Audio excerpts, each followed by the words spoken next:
Iran যুদ্ধবিরতি দীর্ঘায়িত করার যুক্তরাষ্ট্রের প্রেসিডেন্ট ডোনাল্ড ট্রাম্পকে স্বাগত জানিয়েছেন রাশিয়ার প্রেসিডেন্ট ভ্লাদিমির পুতিন। এই যুদ্ধবিরতি কোনো কারণে লঙ্ঘিত হয় তাহলে তা সবার জন্য অত্যন্ত বিধ্বংসী পরিণতি বয়ে আনতে পারে বলে প্রেসিডেন্ট ট্রাম্পকে হুঁশিয়ারি দিয়েছেন রুশ প্রেসিডেন্টের সরকারি দপ্তর এবং বাসস্থান ক্রেমলিনের কর্মকর্তা এবং প্রেসিডেন্ট পুতিনের অন্যতম মুখপাত্র ইউরি উশাকভ মস্কোতে এক সংবাদ সম্মেলনে এই তথ্য নিশ্চিত করে বলেছেন, উভয় প্রেসিডেন্টের এই ফোনালাপ যদি স্পষ্ট ও নির্দিষ্ট বিষয়বস্তু সংশ্লিষ্ট। সংবাদ সম্মেলনে উশাকভ বলেন, টেলিফোন আলোচনার উভয় দেশের প্রেসিডেন্ট ইরান ও পারস্য উপমহাসাগরের বর্তমান পরিস্থিতিকে বিশেষভাবে গুরুত্ব দিয়েছেন। প্রেসিডেন্ট পুতিন বলেছেন, ইরানের প্রেসিডেন্ট ট্রাম্পের যুদ্ধবিরতির মেয়াদ বাড়ানোর সিদ্ধান্তকে সঠিক বলে মনে করেন তিনি, কারণ এই দুই দেশের মধ্যে আলোচনার সুযোগ আনবে এবং সার্বিকভাবে পরিস্থিতি স্থিতিশীল করতে সহায়ক হবে। যুক্তরাষ্ট্রের সঙ্গে ইরানের যে মত পার্থক্যগুলো আছে সেসব সাবধানে কূটনৈতিক পন্থা অবলম্বন করা সব দিক থেকে সবার জন্য ভালো বলে প্রেসিডেন্ট ট্রাম্পকে বলেছেন প্রেসিডেন্ট পুতিন। বুধবার ফোনালাপে রাশিয়া ইউক্রেন যুদ্ধ নিয়ে কথা হয়েছে মার্কিন ও রুশ প্রেসিডেন্টের মধ্যে। ক্রেমলিনের সংবাদ সম্মেলন এই সংক্রান্ত এক প্রশ্নের উত্তরে ইউরি উশকাভ বলেছেন, প্রেসিডেন্ট ট্রাম্পের অনুরোধে তাকে রাশিয়া ইউক্রেন যুদ্ধের সর্বশেষ অবস্থা সম্পর্কে জানানো হয়েছে। প্রেসিডেন্ট পুতিন বলেন, রুশ বাহিনীর ইউক্রেনে আর নতুন কোনো অঞ্চল দখলের অভিযানে নামছে না, বরং যে অঞ্চলগুলো নিয়ন্ত্রণে আগে নিয়েছিল সেখান থেকে শত্রু বাহিনীকে বিতাড়িত করার মনোযোগ দিয়েছে।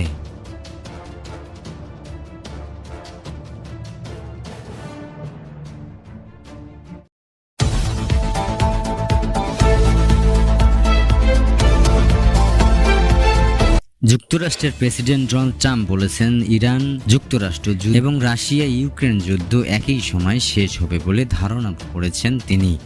গতকাল বুধবার রাশিয়ার প্রেসিডেন্ট ভ্লাদিমির পুতিনের সঙ্গে টেলিফোনের আলোচনার পর মার্কিন সংবাদ মাধ্যম সিএনএনকে দেওয়া এক সাক্ষাৎকারে তিনি এই ধারণা জানিয়েছেন।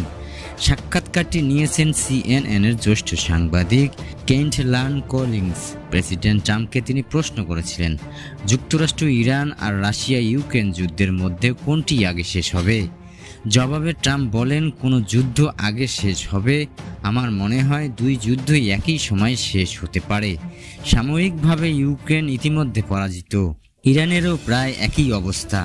ভুয়া সংবাদ পড়লে আপনি অনেক কিছু জানতে পারবেন না, কিন্তু সত্যি হলো ইরান 159টি যুদ্ধ জাহাজ ছিল, সব এখন পানির নিচে। স্বাভাবিকভাবে এটা খুব ভালো ধারণা ও যুদ্ধ জাহাজগুলো ধ্বংসের কারণে নৌযুদ্ধে ফিরে আসা এখন অনেক কঠিন ইরানের জন্য।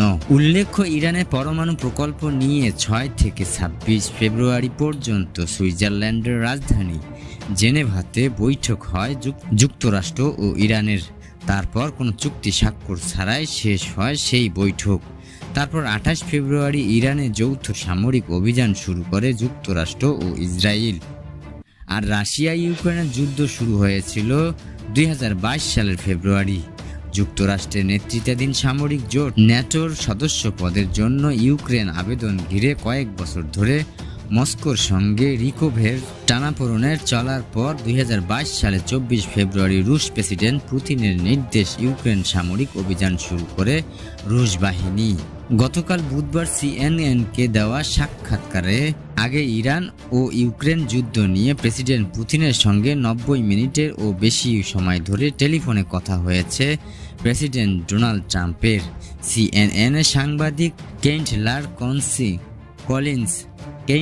কলিন্সকে এই প্রসঙ্গে তিনি বলেন, প্রেসিডেন্ট পুতিনের সঙ্গে ফোন আলাপের বড় অংশ জুড়ে ছিল ইউক্রেন, ইরানের সাম্প্রতিক পরিস্থিতি নিয়েও কথা হয়েছে। আমার মনে হয় শিগগিরই আমরা দুই যুদ্ধ ইস্যুতে একটি সুন্দর সমাধান দেখতে পাব, এমন একটি সমাধান যা সত্যিই খুব ভালো হবে, বলেছেন প্রেসিডেন্ট ট্রাম্প।